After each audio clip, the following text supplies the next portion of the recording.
17th of February 2020, President's Day. On that day, the World Mental Health Coalition held a meeting with citizens organizers in New York City, and you released the first Declaration of Freedom of Mind in history. At the time, you noted a public not lacking in resources or will, but gripped with disappointment, demoralization, and despair at a government's unconcern for its citizens. Its failure to grasp a problem of mental health had resulted in its failure of even a political process, impeachment and removal, and the psychological oppression of a populace was proving to be the most pernicious form of oppression of all. Can you take us back to the time of the first impeachment of Donald Trump?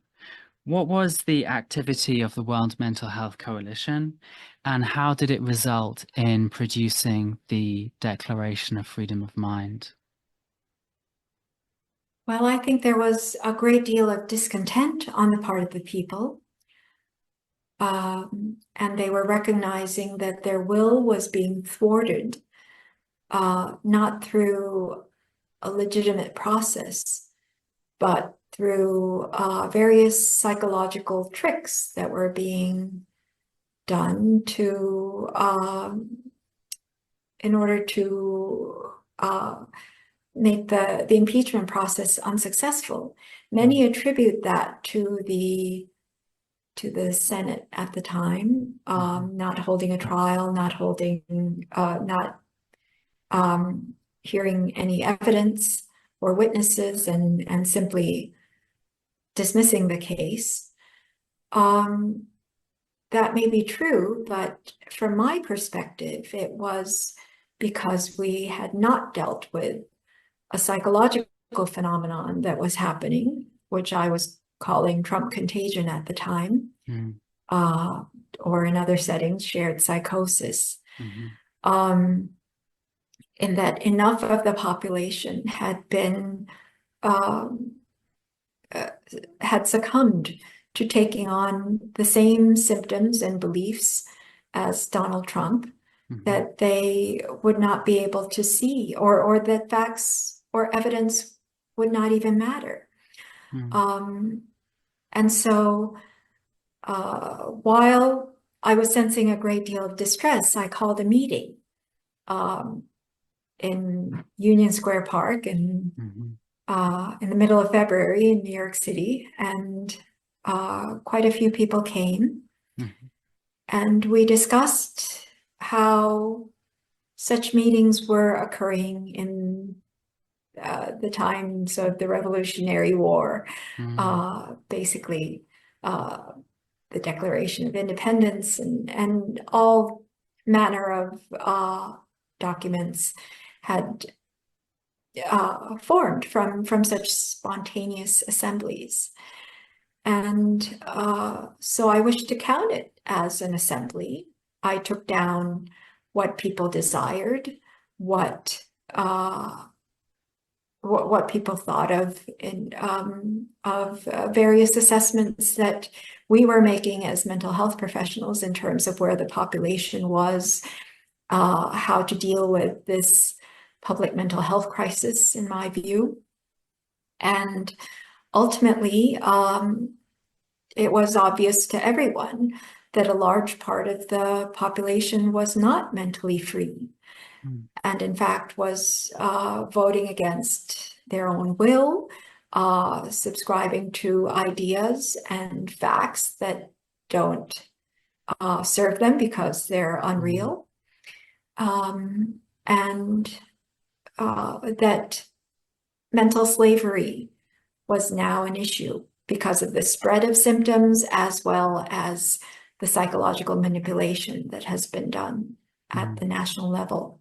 Yeah. So that's the psychological aspect of what often happens in cults or gangs. And so highlighting that, it seemed that we needed a way to articulate it as well as to formulate solutions. And that's where the Declaration of the Freedom of Mind came from. And I contacted Steve Hassan at that time because, as you know, he's been using the phrase freedom of mind. Yeah. Could you talk briefly about the dialogue you had with members of Congress regarding the first impeachment and why ultimately it wasn't successful in convincing uh, American government policymakers about the psychological nature of the Trump problem. Yes, I'm very glad you brought up that point because in times of authoritarianism, the key action that is taken uniformly, almost all of them in the beginning, is to neutralize truth tellers. The journalists mainly, and then intellectuals, they are either rounded up or somehow otherwise uh, gagged. And so what happened with us, I mentioned where we published The Dangerous Case of Donald Trump, 27 psychiatrists and mental health experts assess the president, which became an unexpected New York Times bestseller, which spoke to the thirst of the public. So the public was aware and hungry for this information. In fact, we had Macmillan as our publisher. They're one of the big five, and yet it took them 5 weeks to catch up with the demand. Finally, they did reprinting after reprinting, not to run out in an hour or two, because it was so instantly sold out. Within 3 months, we were the #1 topic of national conversation, and I was invited by over 50 Congress members in the end. And I was speaking with them. Initially, it was about the 25th Amendment, which would have been an appropriate intervention. That's when a president becomes mentally unable. And when the cabinet and vice president won't act, Congress can form another body that can initiate the process. And Representative Jamie Raskin at the time was leading this charge and intended to include mental health experts in that other body. But they were also discussing impeachment at that time. So if the 25th Amendment were difficult to do, undoable, the impeachment was another avenue for removing a mentally incapacitated president because it covered high crimes and misdemeanors cover demeanors of someone who's mentally unfit. So at the height of our consulting and speaking in public, in fact, they charged us with continuing to do our education in public because only if we educated the public medically could they intervene politically. That astonished me because they were actually relying on us, which is the way it should be, that intervention should be done not for political reasons, but for reasons that are of reality, as assessed by experts and people who are best positioned to evaluate the situation. And so it was very encouraging. In fact, a journalist at the time told us that we had arrived. And in other words, we had set the stage for an intervention to happen. And it was right at that moment that the American Psychiatric Association stepped in with the New York Times and went on an aggressive disinformation campaign, completely defamed us as being unethical, armchair psychiatrists, kind of really aggressive language that I had never seen of a professional association. But it had the effect, along with the New York Times denouncing us, of blacking us out from the media almost completely within 2 or 3 weeks. Up to that point, I was invited by all the major news programs, cable and network. I was interviewing 15 hours a day, every single day. I thought it important enough, an issue for me to drop everything and accept all these interviews. But within a few weeks, they had all dried up. or if I was invited, I continued to be invited to CNN, to MSNBC. There were at least 70 interviews to which I was invited and were all canceled at last minute or were recorded and not aired. 100% except for one 2 years later. And same with the New York Times. There were reporters continued to reach out to me. It was right after I was on the front page. And there were at least a dozen articles from which only my quotes were deleted. And so one has to wonder if the media were believing it were important enough, and the public was demanding this information. Every time we published an article, it was the #1 read, the most read of that day, that weekend, that week. And yet we were completely barred in the sense that we don't hear from mental health experts at all anymore. And the public had become acculturated to this condition, a condition that placed them in grave danger, I would say, is responsible for 1.2 preventable American deaths due to COVID-19 mismanagement, that was responsible for the violent insurrection that almost overturned the government and American democracy, the upending of the world order to a point where we're experiencing such geopolitical instability and conflict in ways that would not have occurred without the full presidency of Donald Trump, and his second and third candidacy. How did all of this, in my view, could have been prevented? Yeah. So in your opinion, absent that intervention from the APA, you believe that the policymakers in the government would have been much more receptive to accepting your advice? Absolutely. Okay. Because I sensed no barrier until that time. In fact, I was quite impressed. I thought that the great mental health awareness campaigns that happened, especially during the Obama years, but in the decades preceding, actually had an effect, because it seemed at that time that the producers, the hosts of high-profile shows had no barrier to inviting experts, the relevant experts, even in the field of mental health. And in fact, I was impressed and pleasantly surprised.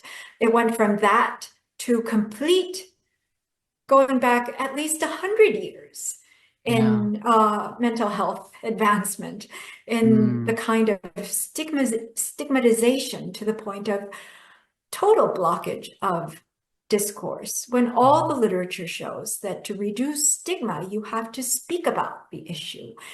Knowledge and discussion are antidotes to stigma, and we've gone back to the state of stigmatization of the entire field itself, where it remains the only field where the experts are not allowed to speak about the area of their expertise. Yeah. So the word that came to my mind was a chilling effect. Is that accurate? Yes, absolutely.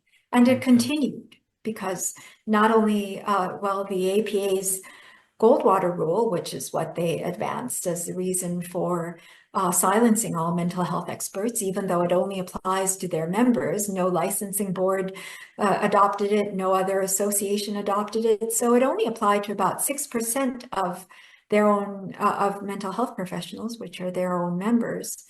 And yet they made it seem like it was the law, if not a universal rule. It's not even supposed to be a rule, and no one has been disciplined for violating it. And they had no jurisdiction over me. I had resigned from the APA in 2007 because they were accepting so much funding from pharmaceutical industries.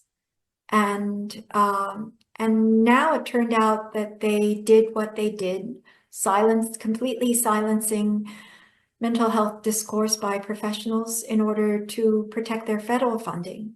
And they Yeah. did receive windfalls of funding under the Trump administration that enabled them to buy a building in the middle of Washington, D.C. in ways that were unprecedented in their history. Mm. So these are the kinds of compromises and collusions that happen during authoritarian times that Mm. actually facilitate the advancement of authoritarianism.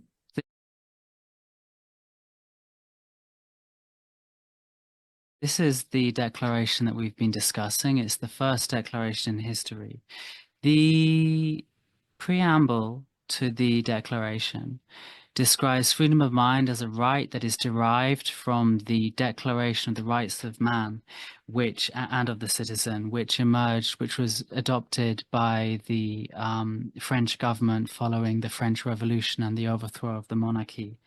Can you say a bit about the French Declaration of Rights of Man and how it has informed the freedom of mind? Yes, you could tell that I modeled it after Mm. the Declaration of Rights of Man, um, which was a great inspiration for me, and in terms of um, conceptualizing what mental freedom can do. Um, but as you stated, it was assumed at the time that mental freedom was a given, Mm. and that only physical slavery needed to be prevented. So the language lacks what true freedom from mental slavery requires. Mm. And of course, there was after that the Universal Declaration, the Declaration of Human Rights Mhm. by the United Nations, and which again uh, speaks of all forms of freedom, Mhm. and freedom from all forms of slavery, but it does not specify mental slavery, and it Yeah. does not either define it or suggest ways of preventing it. Mm. And that's why I thought that a declaration just addressing this issue was needed at this time. And so um, I started drafting it and enlisted a number of members from the World Mental Health Coalition to assist with it. And this is what we ended up with, Mm. which very surprisingly you picked up and carried on, Yeah. is having a life of its own now. Yeah, so just for the audience, as you probably know, I'm working on developing and promoting freedom of mind as part of my PhD doctorate proposal. And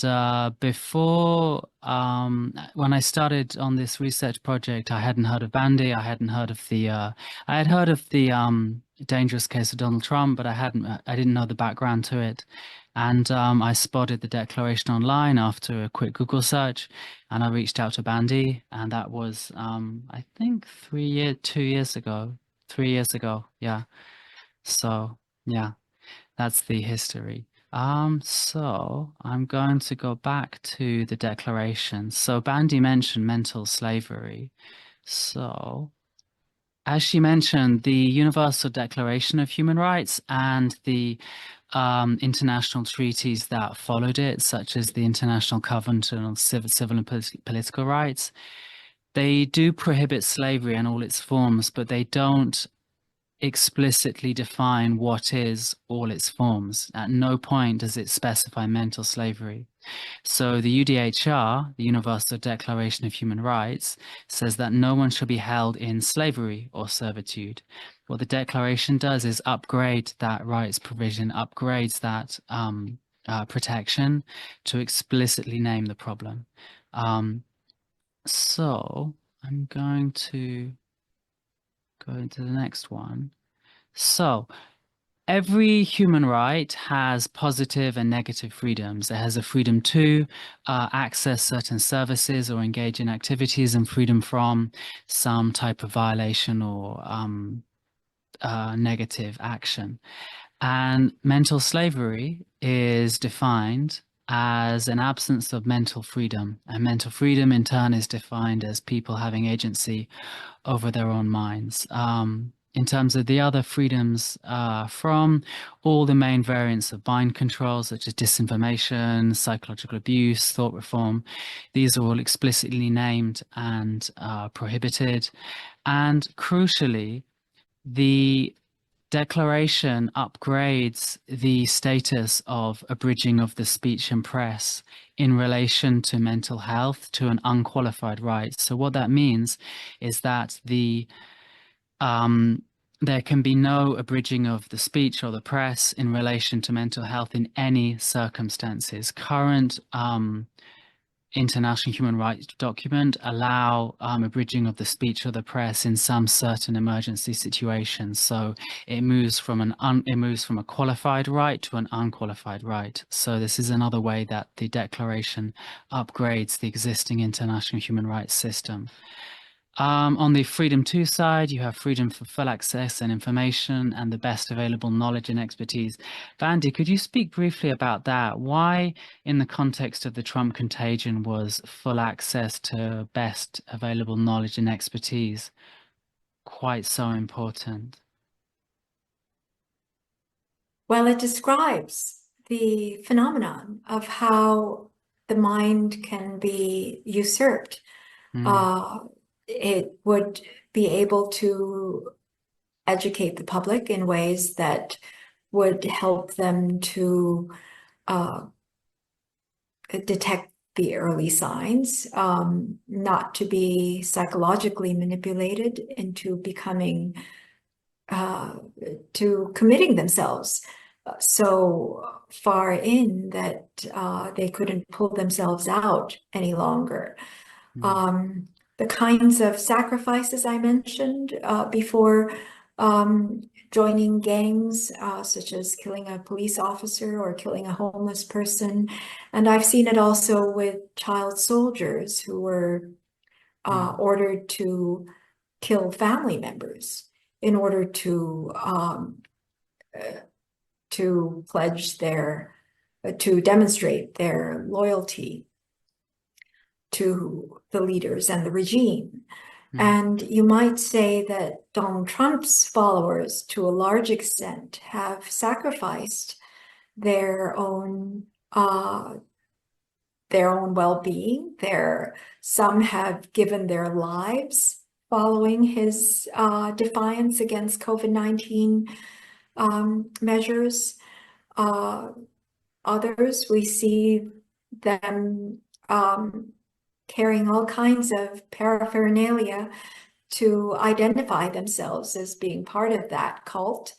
mm, They've expended enormous amounts of their own wealth that they may not have had, and their own personal commitment. Many have severed relations with family and friends. yeah. So prevention was critical before all this happened. And how do you know how to prevent something that hasn't happened?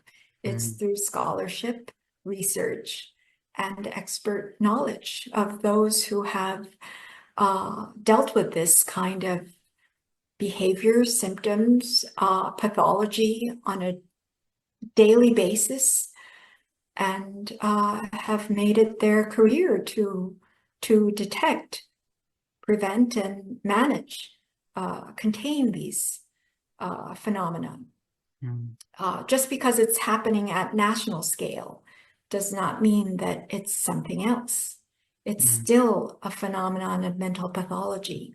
I've often said that fascism is mm, not a political ideology, but mental pathology in politics. It mm, follows the principles of psychiatry, mhm, more so than anything else. And to treat it as normal politics, well, we see where it has gotten us. mm. He almost won the presidency and very well might even this time around, unless we can deal with it for the issue that it is. Yeah, and by fascism, you mean authoritarianism, is that right? Yes, I'm Hmm. I'm lumping all of these together because for Yeah. me it's That's, the psychological impairment that is mm, important, the developmental woundedness, mm, not so much what it's called. yeah. So I spoke just earlier about positive and negative freedoms. The Declaration is a um perfect combination of the two. As you drafted the Declaration, were you conscious of defining freedom of mind in a positive and not just a negative sense? What it is and what it's not versus what it's not. Well, you will see from parts of it where I speak about having access to information, having access to an environment where the mind can grow, Mm, not just assuming that the mind will exist. So that, in my view, is a positive concept mm, of freedom of mind. yeah. Negative concept in terms of just removal of mental slavery, I think, is where the other declarations were lacking, Hmm. um, especially when the individuals themselves do not believe that they are enslaved. Hmm. And I think that's a very important notion to be aware of, because what happens at a time of mental slavery is that you are deprived even of the awareness that you are being enslaved. There are other types of rights phrasing that weren't included in the Declaration, such as mental privacy, mental autonomy to some extent, mental integrity, also psychological violence. Was there a discussion? Do you remember a discussion about which particular rights phrasings to use and which ones didn't make the final draft? Those things were, of course, considered because of the current situation and the problems that we were uh, just undergoing at the time. Mm, I chose not to include them in order to keep it simple. yeah, And I felt that, um, well, I think in terms of primary, secondary, and tertiary prevention yeah. of disease, tertiary prevention is intervening with individuals who are sick or a society that is sick. Secondary prevention is intervening with those who are at risk of being ill. Primary prevention is intervening at the population level. So I'm appealing to the part of the population that is healthy and Mm, can work toward greater levels of health. Um, so I wasn't so much thinking in terms of intervening with, for example, the psychological violence that is happening or mhm, the mental integrity that might be um, violated through, for example, through torture or hardship. mhm. Um, and mental privacy, I wasn't aware of until you Ah, okay. educated me on it. So for the audience, in 1975, a now retired judge called Garland Burrell, he wrote a journal article called "A Call for an International Human Right to Mental Privacy," drawing attention to violent predations by Soviet psychiatrists, such as forced lobotomies and other types of mind control. And yeah, the framing he used was a human right to mental privacy. One of the issues with mental privacy is that it's kind of defined in a negative sense because it is protecting against some sort of invasion from outside, and therefore it falls more on the negative side of freedoms. Bandy, I don't know if you have anything to add on that. Um, yes, perhaps we could create a supplement for the negative freedoms, but I felt that the positive freedoms were Mm, important to define, yeah, uh, especially because we have no notion to begin with. yeah, We exactly. It's not a mere absence of slavery. Yeah. So whenever I present on freedom of mind, I will always say that a human right or any new concept has to define itself for what it is and not what it's not. Negative identities, I don't believe in that. So we should always define ourselves in the positive sense, what we should want to be, not we're not.